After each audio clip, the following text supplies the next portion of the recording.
Okay, welcome to Lord of the Rings Online, Megavanon as they say in the Elvish world. What we're looking at today is we're going to look at another class that you might think about if you're going to play the game. And what I want to tell you is that I really only play the game to look around Middle-earth, so you don't have to be some kind of hardcore gamer to play this game. It's really, in general, what you want is a character who can hand out the damage very quickly so that your exploration of Middle-earth is not delayed unduly by running into creatures that are attacking you. So with that in mind, what I want to do is I want to show you a couple of classes. So I've already showed you the Runekeeper, an excellent DPS character, and a lot of fun because you can just blast things, which is great. It's kind of like a high-powered Sith Lord, as we talked about in the previous movie. There might be a link to that somewhere in the screen here if I get my act together and organise it. But what we're going to do today is we're going to look at the character creation screen and have a look at the options that you've got, just very briefly, and then we'll look at one of those options. So the first option that you might think you would have is one of the classes that Tolkien mentions in his novels. And the first one of those, of course, is the burglar, because Bilbo Baggins becomes a burglar. The other obvious one is a wizard, but if you look through the classes here, there's no wizard here, but in fact in Tolkien's lore there are only 5 wizards, and they're more of a race or a type of being than a class, or something that people could be. So bad luck trying to be a wizard, but there are a few wizardy type characters. So we have the Runekeeper, of course, which you've seen before, but you also get the Lore Master, which is kind of cool for a bit of magic. So those are ranged classes. And the other good thing about if you're going to play solo in the landscape and you want to kill creatures easily, a ranged character is quite good because it means you don't have to muck around with mounted combat most of the time, because you can just easily hit mounted enemies. But we don't have to worry about mounted combat until we get to level 70 anyway, so it's probably not a big concern initially. Now, of course, when you start a character, you go through this screen. You're not going to get very many skills. So we're going to look at these characters at level 55, roughly, when all the skills are obtained by the character. And then you can see roughly what you're getting. It's a good thing to do because at the beginning you don't really know unless you've had a look at one of the advanced. So at level 55, they pretty much have all their skills, and we'll be able to look at them there. Now, the other class that you might think about getting is, so you can't have a wizard because there's only 5 of them and they're already accounted for. You can have a burglar, which is and we'll have a look at a burglar in another time. In fact, one of the characters I usually use for my Hobbit stories and my Hobbit videos is a burglar character who's a hobbit. Another good DPS character, or another good character you think for getting around the place and having a good look around Middle-earth, you would think might be a ranger, because Tolkien specifically mentions a ranger class. But there is no ranger class in Lord of the Rings Online, for some reason. But there is the hunter, which is essentially the ranger class. This is the one that can find its way around Middle-earth and understands the wilds. So we're going to look at the Hunter class. If you click on the Hunter class, you get a little bit of a blurb down here. And again, this stuff isn't really helpful until, in terms of you choosing at level 1. What you really want to do is you want to see what the character looks like at level 50 odd when they've got all their skills, to see whether that's a character you want to build for, because it's going to take you a while to get to level 50, and you want to know what you're getting as you go. So the Hunter is a good DPS character, a good ranged DPS. Damage per second is what I mean by DPS, by the way. But we'll see when we go into the characters that you get a bit of a choice about exactly how you play each class. So each class has 3 subclasses, roughly.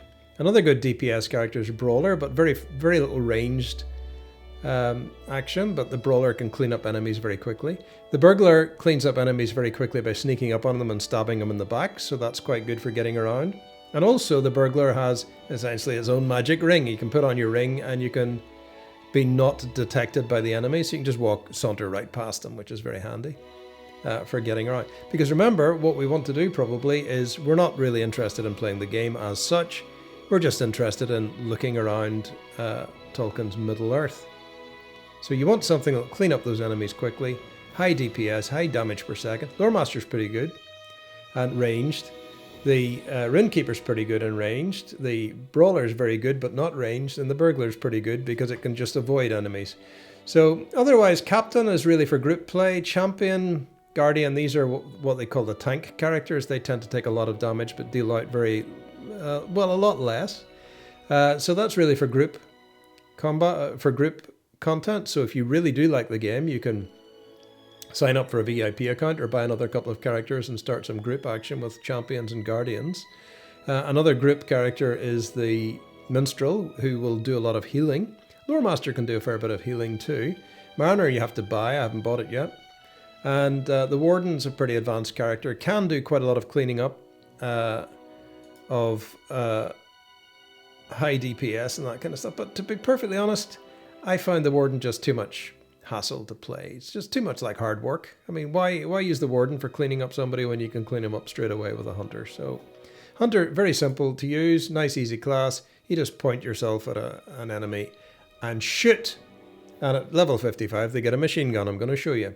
Okay, so we're going to exit creation. We're going to have a look at a Hunter. Let's see.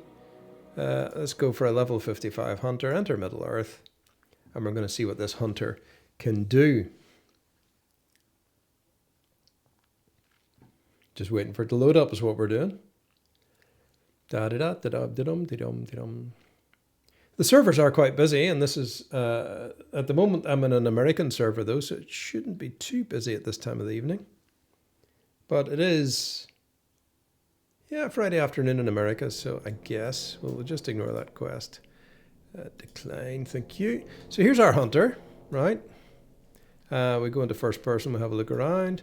There's our Hunter, and we're going to go, let's clean up a few things. So let's just do a quick bit of combat. This is a, oh, I can't do that today. What should we do? What's this one got? The Mithril Slaves. Let's go and do this. Accept. So these are little missions you can do to get yourself some extra legendary item stuff. We'll talk about legendary items another time. But this will give you a flavour of what the Hunter can do in combat. I think I've already got a couple of videos on the Hunter doing... Oh, there's Galadriel. Orcs and goblins toil within the barren mines, seeking some small vein of Moria silver to use against Moria silver, mithril. Or at least to keep it from them. Okay, so let's get out of this. We'll peg some of these enemies. There's a couple of kind of cool things the Hunter could do. First of all, the machine gun, which is this one.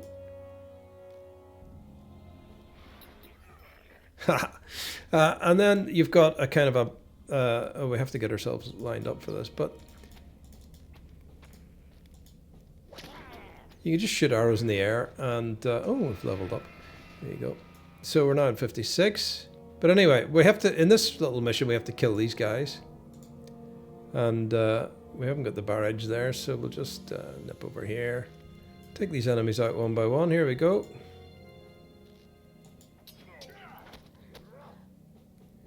And the Hunter can actually do a fair bit of good toe-to-toe combat. And if we click on this fella, we get the barrage and we should be able to kill them all. There we go, they're all dead with one hit. Good. That gets us our...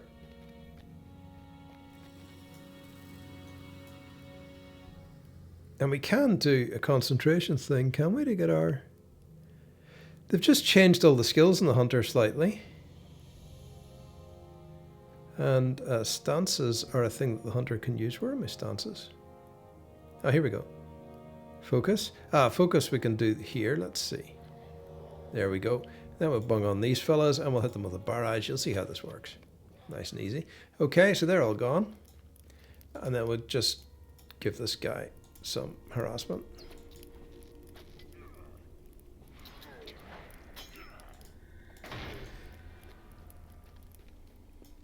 Now, this is the DPS thing, and we'll just get through here and get this done. Because I want to show you the other major reason for getting a hunter in a second. And it's not going to take us very long to get through here. But we might as well do it now we're in the instance. These are called instances. You just get a little bit to yourself where you fight the enemies. And once you've killed them, they stay dead. They don't respawn.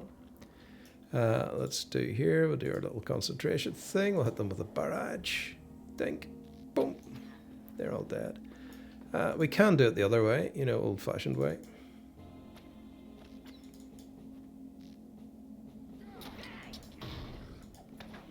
What is this? Burn hot? Some of these skills have just changed around a wee bit. I must figure out. So the latest update has nerfed the hunter a bit. You can't set traps unless you pick the skill anymore. So I used to set traps in the hunter. Let's go for a barrage. Should be able to kill everybody. Come on. There we go. And we'll get this guy.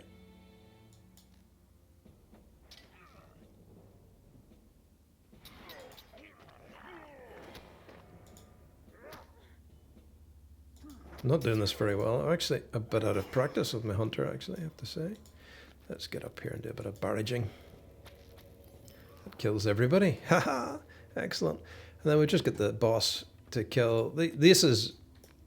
I mean, these are only a couple of levels below, but it's a relatively easy thing to do. Some of the arrows will slow them down and make them a bit harder to... They won't come after you too quick, things like that. So you can hit somebody at range and they'll run at you a bit slower, and it gives you time to fill them up with arrows. But that's not really the main thing about the hunter. The hunter, the best thing about the hunter for traveling around Middle Earth and seeing what's going on is the whole business of traveling. Let's get out of this instance and hand in this quest, and we'll go and see what traveling's all about. So if you look over here, I've got my travel set up here on the left of the screen, and the hunter gets a bunch of skills that allows the hunter to get around Middle Earth. Let's just hand in this quest before I forget to do it. You get some rewards.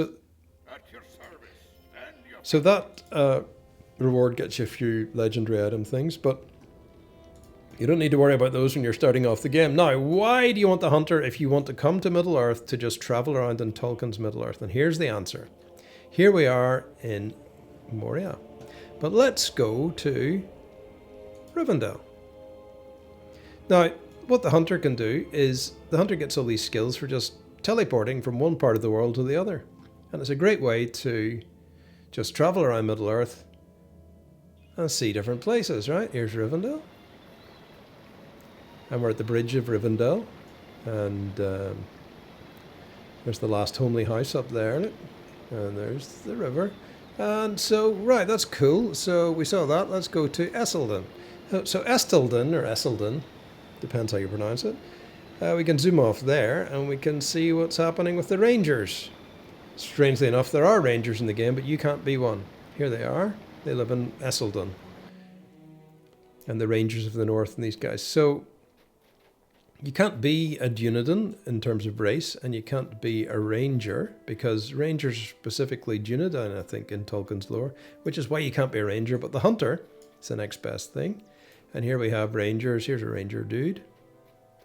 Up here, no. Yeah, well, there's one of them there. Arrow here is a ranger, right? So we've got the rangers, and this is Esselden. It's fairly high level part of the world. You'd be level 40, 45 before you come up here.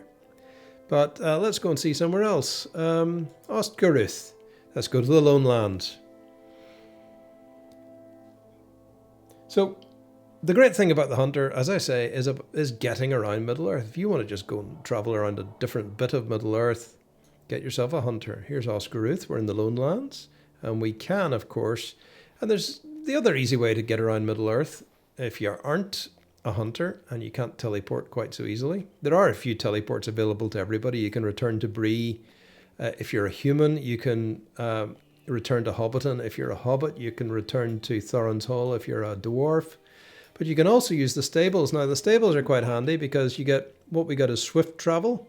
I see that I haven't got this swift travel location linked up, but I can go to South Bree. If I click swift travel, you pay a bit of money. It's not very much. Silver, a few silver. And we get on our horse And we ride for a little bit and then we teleport. Some of the little bits of riding take longer than others. Some go almost immediately. So here we are at Bree. Okay. But we also have the Guide to Bree skill. The Guide to skills are what the hunter gets. So we can nip off. So we've got Guide to Esseldom. We've got Guide to Evendom. Let's go to Evendom. We haven't been there yet. So this whistle stop tour. So I think in terms of gameplay and just getting through all of the lore missions, because the hunter's skills really do take the hunter to all the places that are in the legendary missions, and we'll talk about that in just a second. So here we are in Evendom. This is Lake Evendom, where the original Kingdom of the North was, or the original Kingdom of the Dunedain was, I think. Dunedain. And this is the ruins of Evendom. This has all been taken over by ghosts. You go and fight them. What else? So, yes, what else have we got up here? Guide to Evendom. Guide to Oscaruth, that's the Lone Lands. Guide to Evendom. Guide to Esseldom. We've got, this is all hunter skills. You can't get these with any other character. Guide to Mitchell Delving. But you can go there if you're a hobbit. You can go to, oh no, we don't want to go to the 21st Hall. And if you decide you want to change it, just move and you cancel it. You have to stand still when you're traveling. The other one that you can do is you get a camp, and we'll go to the current campsite. So you can place one marker on a location. Essentially, there's campfires around the world, and you can link yourself up to one of them, and you get to go to that campsite fire. You see here? You can set that to be where you want to be. And if we go to somewhere like Bree, we'll get straight back to Bree.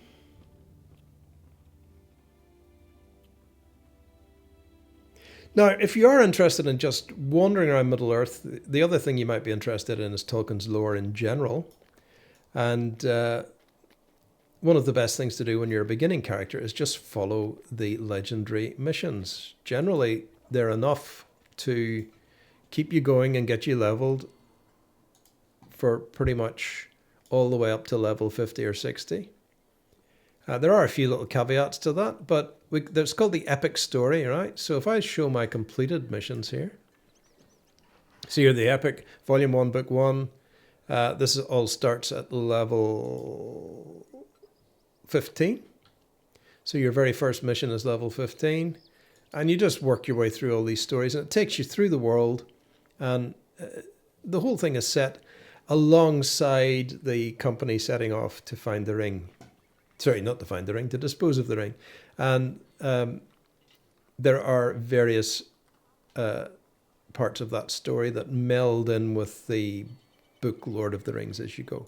So, a lot of fun to be had with the hunter, and quite a lot of those missions, if we have a look at it, quite a lot of these missions ask you to dash backwards and forwards to different parts of Middle-earth. And the great thing about having a hunter is that it doesn't take you very long to get anywhere.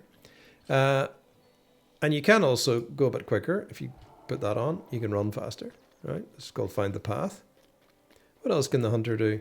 Can do a bit of basic healing of self. Can also go to the nearest rally point, kind of emergency teleport out of trouble. And you just go to the emergency rally point. The trouble is that one takes a long time to cool down.